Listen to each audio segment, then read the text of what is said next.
Welcome back radio स्वागनगरी 90.0 FM और मैं हूं आपकी दोस्त आपकी गॉसिप गर्ल आरजे संजना। और अब हमारे साथ जुड़ रहे हैं डॉक्टर पार्थ गर्ग जी, जो कि MBBS MD community medicine senior residence स्वासी राज्य चिकित्सा महाविद्यालय फिरोजाबाद में कार्यरत है। तो चलिए हम बात करते हैं सर। धन्यवाद संजना जी।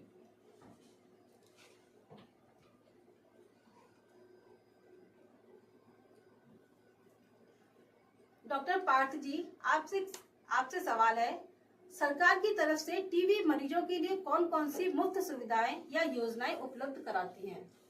जी, बहुत अच्छा सवाल है ये। जी। जो भारत में सरकार टीबी के लिए बहुत कार्य कर रही है, जिसमें सबसे पहले हम देखें तो भारत में नेशनल ट्यूबरकुलोसिस एलिमिनेशन प्रोग्राम करके प्रोग्राम होता है। इसके तहत टीबी की सारी जांचें और सारी दवाइयाँ मुफ्त दी जाती हैं। जी सर। इसी के साथ मरीजों को पोषण देते हैं, जिसमें निक्षय पोषण योजना आती है और इसमें आर्थिक मदद भी दी जाती है सभी पेशेंटों को। तो ये बहुत देश में टीबी को कम करने के लिए एक बहुत इम्पोर्टेंट योजना है, जिसके तहत सरकार इस पे काम कर रही है और चाहती है कि देश में टीबी कम हो। जी सर। सर, क्या टीबी के इलाज के दौरान खान पान में कोई खास सावधानी रखनी चाहिए? जी, कई बार क्या होता है कि लोग कहते हैं कि दवाई हम ले रहे हैं, टीबी की बीमारी हो गई है तो हमें बहुत गर्म कर रही है दवाई, और बीच में दवाई छोड़ देते हैं या खाना पीना कम कर देते हैं कि हमें कुछ भूख नहीं लग रही है, खा नहीं पा रहे। तो ऐसा बिल्कुल नहीं करना चाहिए। हमें हमेशा पौष्टिक भोजन खाना है। जैसे हमें दाल लेना है, दूध लेना है, अंडा खाना है अगर आप अंडा खाते हैं, हरी सब्जियां खानी है, पूरा पोषण लेना है। अगर आप 4 रोटी नहीं खा पा रहे तो 3 रोटी खाइए, पर खाना पूरा खाइए, जिससे कि हम आपके अंदर जो रोग प्रतिरोधक क्षमता है, टीबी से लड़ने की क्षमता है, वो उसको मदद करेगी और आप टीबी से जीत पाएंगे। जी सर। क्या कमजोर इम्यूनिटी वाले लोगों को टीबी होने का खतरा ज्यादा होता है? जी हाँ, जिन लोगों को रोग प्रतिरोधक क्षमता कम होती है, जैसे कि बूढ़े लोग हो गए या फिर बच्चे लोग हो गए या फिर जिनको पहले से HIV की बीमारी है या और कोई बीमारी है जो कि लंबे समय तक चल रही है, उन लोगों में टीबी होने का खतरा ज्यादा होता है। कई बार कुपोषित लोग होते हैं, उनको में भी टीबी होने का खतरा ज्यादा होता है, उनके अंदर इम्यूनिटी कम हो जाती है।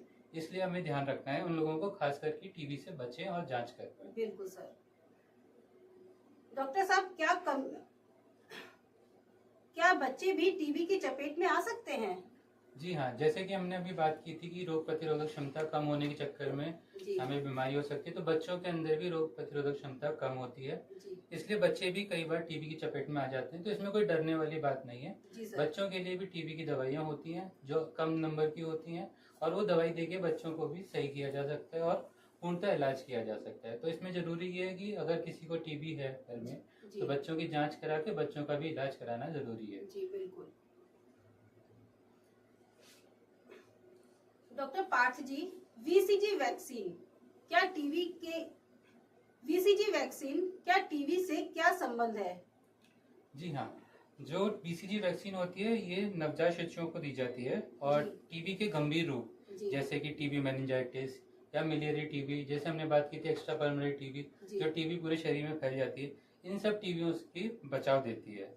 ये वैक्सीन भारत में राष्ट्रीय टीकाकरण के अंदर सबको फ्री में बच्चों को दी जाती है। जी, मतलब ये पूरी तरीके से सुरक्षित है। ये टीबी से बचाव करती है, जो खतरनाक बीमारी है टीबी की, उससे सुरक्षा देती है। तो बीसीजी जरूर लगवाएं और सभी बच्चों को जरूर लगनी चाहिए। बिल्कुल सर। डॉक्टर पार्थ जी,